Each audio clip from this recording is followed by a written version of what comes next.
মাখাবেলার ঝামেলা ছাড়াই মাত্র 10 মিনিটে এভাবে তৈরি করে দেখুন। যত খাবেন তত খেতে ইচ্ছে করবে। হেলদি টেস্টি এই নাস্তা রেসিপি।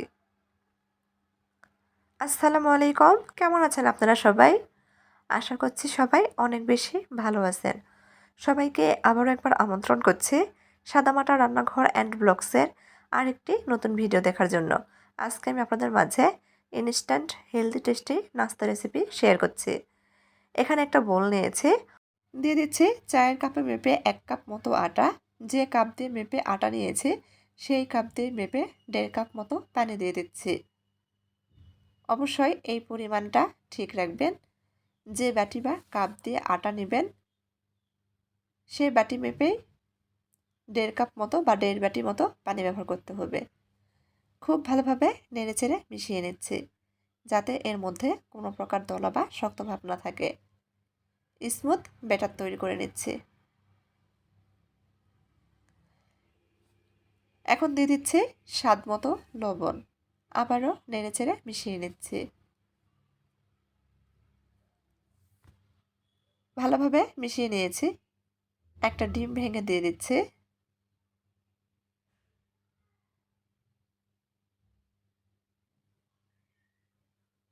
ভালোভাবে মিশিয়ে নিচ্ছি।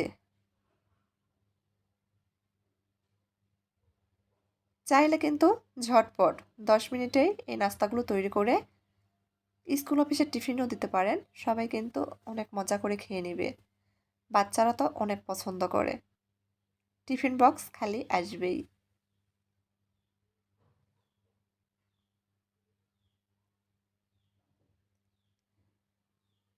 মিশিয়ে নিয়েছি। এর ঘনত্ব দেখিয়ে দিচ্ছি। ঠিক এইরকম ঘনত্বের ব্যাটার তৈরি করে নিতে হবে।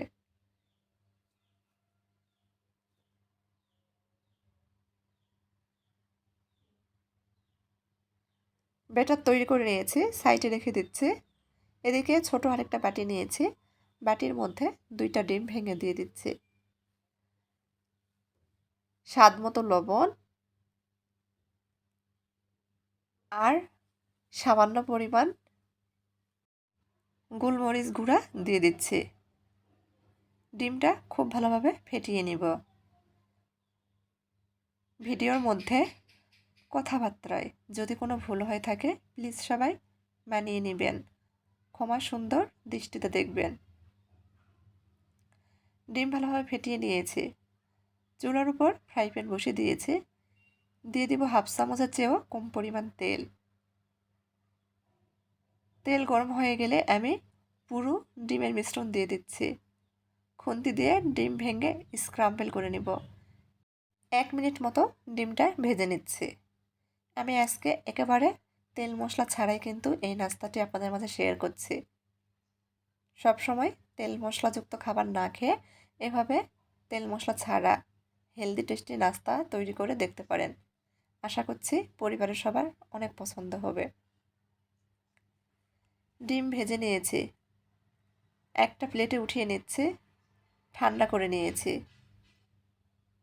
এখন এর মধ্যে দিয়ে দিচ্ছি ছোট একটা মতো পেঁয়াজ কুচি, 1 চামচ ভর্তি করে কাঁচামরিচ কুচি, 2 টেবিল চামচ পরিমাণ গাজর কুচি, 1 টেবিল চামচ পরিমাণ টমেটো কুচি। আমি আমার পছন্দ মতো সবজি ব্যবহার করেছি। যেগুলো সবজি কাঁচা খাওয়া যায় ঠিক এই রকম সবজি ব্যবহার করতে হবে।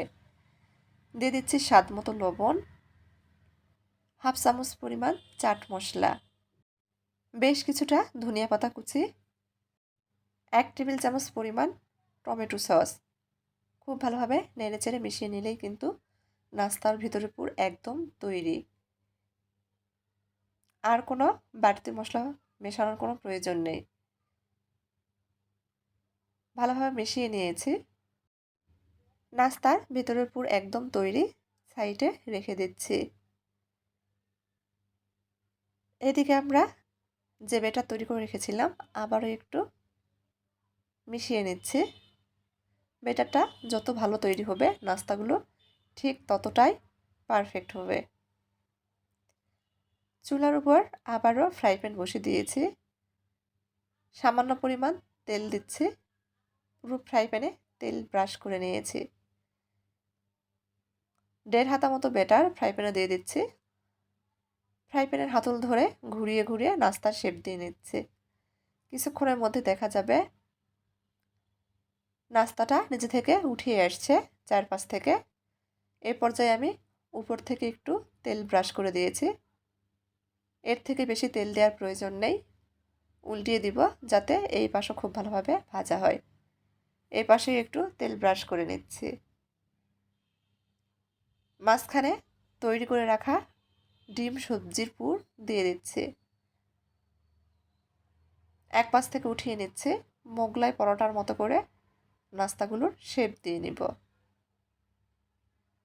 খুন্তি দিয়ে একটু চেপে চেপে ভাঁজগুলো দিয়ে নিতে হবে যেহেতু গরম। ভাঁজ দেওয়ার সুবিধার্থে আমি একটা চামচও নিয়ে নিয়েছি। একটু চেপে চেপে ভাঁজ দিয়ে নিয়েছি, উল্টিয়ে দিচ্ছি। খুব ভালোভাবে ভেজে নিব।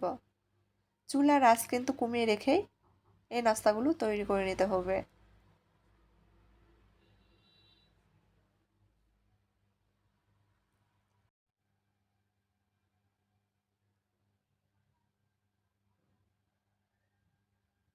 উল্টিয়ে পাল্টিয়ে ভেজে নিয়েছি।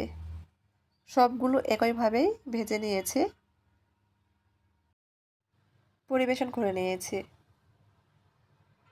সত্যি বলছি, খেতে এতটাই মজার যে চুলা থেকে নামানো মাত্রই শেষ হয়ে যাবে। গরম গরম সস দিয়ে পরিবেশন করে নিতে পারেন। আবার শুধু শুধুও খাওয়া যাবে, এতটাই মজার। টিফিনে দিলে তাদের টিফিন বক্স খালি আসবেই। তো আমার আজকের এই হেলদি টেস্টি নাস্তা রেসিপিটি আপনাদের কাছে যদি একটু ভালো লেগে থাকে তাহলে প্লিজ সবাই চ্যানেলটি সাবস্ক্রাইব করবেন, লাইক কমেন্ট শেয়ার করে নিয়মিত চ্যানেলের পাশেই থাকবেন। খুব গরম, ভাঙা যাচ্ছিল না, তারপরে একটু দেখানোর চেষ্টা করেছি। আজকের মতো এই পর্যন্তই। আল্লাহ হাফেজ।